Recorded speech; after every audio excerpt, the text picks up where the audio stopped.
Bonjour à tous.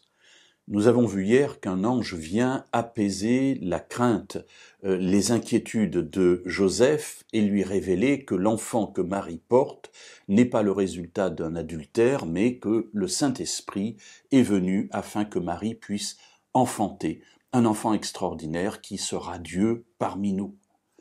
Joseph, à son réveil, le passage du chapitre 1er de l'Évangile selon Matthieu au verset 24 nous dit que dès son réveil, Joseph fit ce que l'ange du Seigneur lui avait ordonné. Et il prit sa femme chez lui. Mais il ne la connut pas jusqu'à ce qu'elle eût enfanté un fils auquel il donna le nom de Jésus. Alors aussitôt il le fait. Il a compris. Effectivement, Marie, cette femme, cette jeune fille qu'il aime, qu'il respecte, dont il voulait se séparer, mais en catimini afin de ne pas la déshonorer, eh bien finalement cette femme est pure. Et l'enfant qui va naître, effectivement, il va lui donner le nom de Jésus selon l'ordre de l'ange.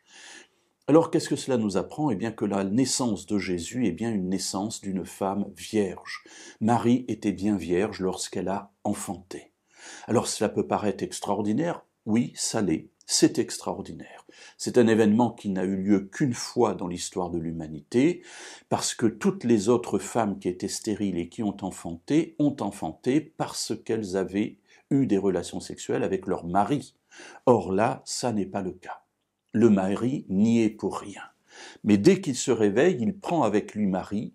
Ainsi, l'enfant qui va naître sera pour tous les contemporains, les voisins, la famille, sera bien l'enfant de Marie et Joseph. Et eux seuls sauront ce qui entoure cette naissance extraordinaire. Mais Matthieu rajoute un autre élément. Le verset 25 nous dit « Mais il ne la connut pas jusqu'à ce qu'elle eût enfanté un fils auquel il donna le nom de Jésus. » Il ne la connut pas, c'est le verbe de mentalité hébraïque, j'allais dire, selon l'esprit hébraïque, qui veut dire « ils n'eurent pas de relations sexuelles ensemble ». C'est-à-dire que jusqu'à la naissance, Joseph veut préserver la paternité de l'enfant à venir vis-à-vis de Dieu, du Saint-Esprit, et non pas vis-à-vis de lui.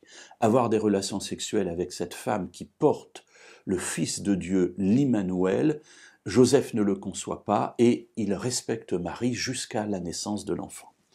Mais jusqu'à ce qu'elle eût enfanté, ce qui veut dire que dans le texte, il est très clair qu'après avoir enfanté, Marie a eu des relations sexuelles avec son mari, comme cela est la coutume et comme cela est même l'ordre que Dieu a donné à tous les maris et toutes les femmes depuis la création, c'est-à-dire avant même le péché.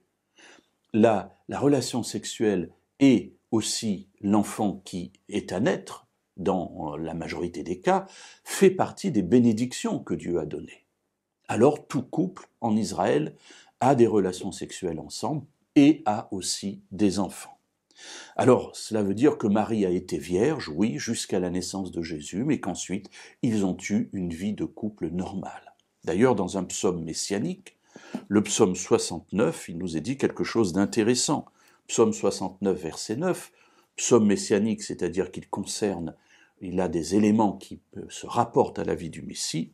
Ici, c'est le Messie lui-même qui parle, le Seigneur, en disant, au verset 9 donc, « Je suis devenu un inconnu pour mes frères, un étranger pour les fils de ma mère. » Un inconnu pour mes frères, mais les frères, ça peut être les beaux-frères ou les cousins, etc., dans la pensée hébraïque, mais un étranger pour les fils de ma mère, ici le Messie est bien en train de dire que sa mère a eu d'autres fils.